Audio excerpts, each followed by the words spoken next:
한번 나와보세요. 나와보세요. 좀 들어보세요. 들을만 해요? 네, 들을만 하죠. 이게 왜냐면 종이기 때문에 들을만 하죠.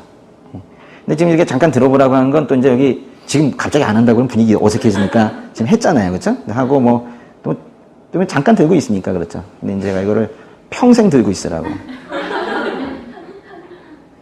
지금 이 가벼운 종이인데 이걸 지금 잠깐 뭐 1분 정도는 들고 있겠지만은 이 가벼운 종이도 만약에 평생 들고 있으라 무슨 일을 하겠습니까 우리가? 정제감이 그런 거예요. 정제감이 계속 밀려오고 그냥 습관처럼 되어 있는데 그걸 갖다가 내려놓지 않고 있는 거예요. 들을만 하거든요. 정제감은 다들 견딜만 하고 들을만 해요. 그래가지고 계속 들고 있는 거예요. 아니 손은 이걸 들고 있으니 공부를 해, 일을 해, 못 하잖아요. 그래서 삶이 다 망가지고 하나님께서 주신 소명이라는 것도 모르고 정제감 들고서 평생 들고 있는 거예요. 우린 착각하는 게 있어요. 우리가 이제 죄악 가운데 있을 때 우리가 이제 일부러라도 난 나쁜 놈이야 이러면서 이제 양심에 찔리고 죄책감에 빠지고 막 괴로워하고 막 이러고 있어야 하나님이 좋아하시는 줄 알아요. 그래야지 최소한 내가 이 정도 죄는 저질렀는데 내가 괴로워야지 이러고 막 이래야지 이제 하나님 앞에 면목도 서고 하나님께서 기뻐하실 것이라는 착각을 크게 하죠. 정반대입니다. 절대 그렇지 않아요.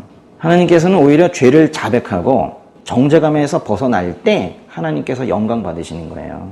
우리가 하나님께서 거저 주시는 그 은혜의 선물을 받고 그 완전한 용서를 누리며 살아갈 때 우리가 그때 비로소 죄악된 생활 방식에서 돌이켜 은혜 속에서 살아갈 용기도 생기는 거예요. 그래서 하나님께서 정죄하고 계신 걸 느끼고 있다면 실제로 그러지는 않으시는데 계속 그렇게 느끼고 있다면 우리가 이제 하나님에 의해서 낙인 찍히고 나 스스로도 낙인 찍으면서 절대로 그 어두운 생활에서 벗어날 수가 없어요.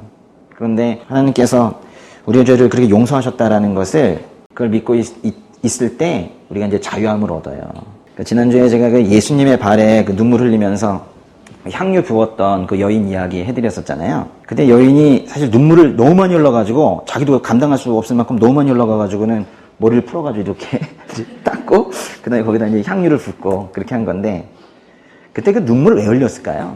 정죄감이 사라져서 눈물을 흘린 거예요. 기쁨과 감사의 눈물, 그걸 흘린 거거든요. 그래서 이 복음이 이게 중심이 된 그 삶에는요, 그런 경배의 눈물, 그런 감사의 눈물이 계속해서 흐르는 거예요.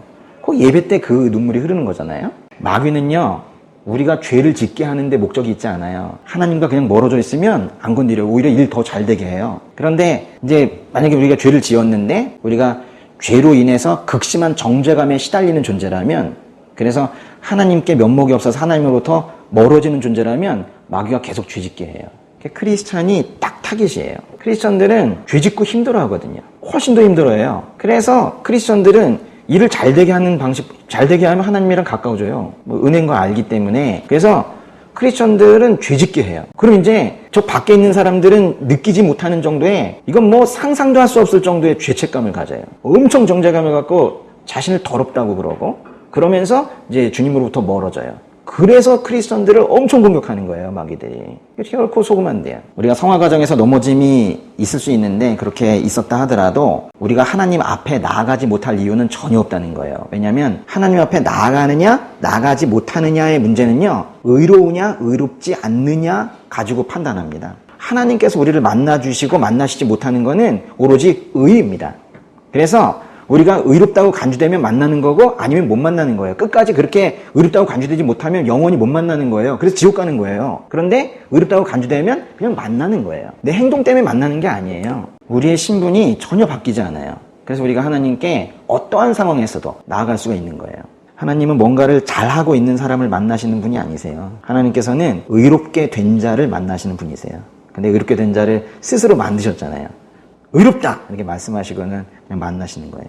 우리는 과거에 어떤 잘못을 해놓고 앞으로 잘하겠다라는 다짐으로 과거의 문제를 해결해 보려는 그런 아주 이상한 습성이 있어요. 그러나 하나님의 법은 그렇지 않습니다.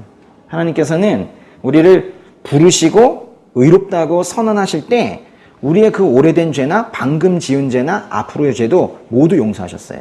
하나님께서는 우리를 자녀 삼으셨던 그 순간에 우리의 이전의 죄나 그때의 죄나 어제의 죄나 내일의 죄도 다 없애셨다고요. 그게 성경이 가르치고 있는 복음이에요. 우리는 미래의 어떤 선행이나 행위로 용서되는 존재가 아니라 하나님께서 이미 그 죄를 하나님의 어린 양 예수께 짐 지우셨기 때문에 그래서 용서가 된 거예요. 이게 복음이에요. 그렇게 예수님께서 우리의 죄를 짊어지고 죽으셨기 때문에 우리는 이제 우리의 죄를 짊어질 필요가 없어요. 짊어질 필요도 없지만 사실 짊어지려고 해도 짊어질 수도 없어요.